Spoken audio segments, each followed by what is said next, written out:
حضرت عبداللہ بن مبارک سے کسی نے پوچھا، آپ نے سبق کس سے سیکھا؟ آپ نے فرمایا، میں نے ایک غلام سے سبق سیکھا۔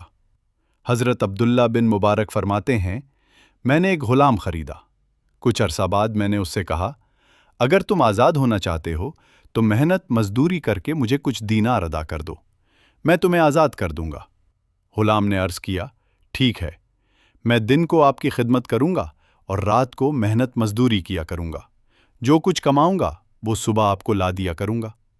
حضرت عبداللہ بن مبارک فرماتے ہیں کہ وہ غلام دن کو میری خدمت کرتا اور رات کو کہیں چلا جاتا، پھر صبح آ کر مجھے 1 دینار دے دیتا۔ وہ روزانہ یہی کرتا رہا۔ ایک دن لوگوں نے مجھ سے کہا، آپ کا غلام رات کو قبریں کھودتا ہے اور تازہ مردوں کے کفن چرا کر بیچ دیتا ہے اور انہیں پیسوں سے آپ کو دینار لا کر دے دیتا ہے۔ یہ سن کر میں بہت پریشان ہوا اور دل میں کہا کہ آج خود دیکھوں گا۔ چنانچہ رات کو جب غلام نکلا تو میں چپکے اس کے پیچھے چل پڑا۔ وہ قبرستان پہنچا اور ایک قبر کھودنے لگا۔ میں قریب کھڑا ہو گیا۔ اس نے قبر کھودی اور اس میں اتر گیا۔ کافی دیر ہو گئی مگر وہ باہر نہ نکلا۔ میں نے آگے بڑھ کر دیکھا تو وہ قبر نہیں بلکہ ایک گدھا تھا۔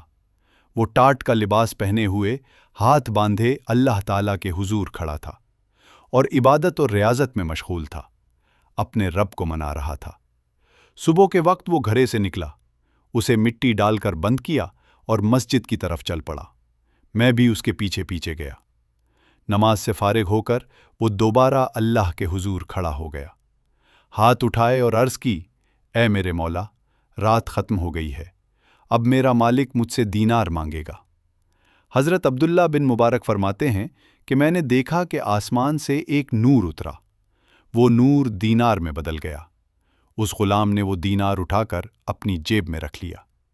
میں یہ منظر دیکھ کر اس کے قدموں میں گر پڑا اور کہا، اے جوان، کاش تم مالک ہوتے اور میں غلام ہوتا۔